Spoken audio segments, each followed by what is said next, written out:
ভাই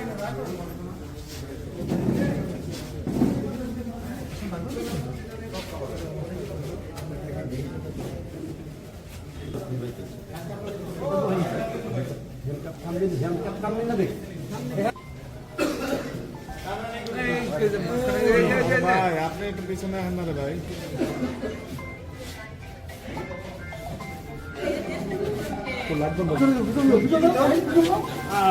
তুমি তো আগে তো তুমি নিব না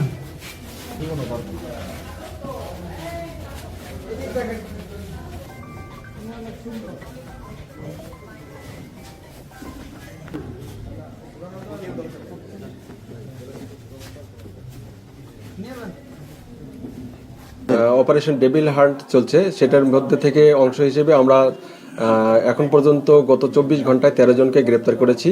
তারা আওয়ামী লীগের এবং ছাত্রলীগের, যুবলীগের সহ বিভিন্ন পদে রয়েছিল। তাদের বিরুদ্ধে বিভিন্ন রকমের বৈষম্য বিরোধী মামলা রয়েছে এবং সেগুলো মামলায় তারা যাবে।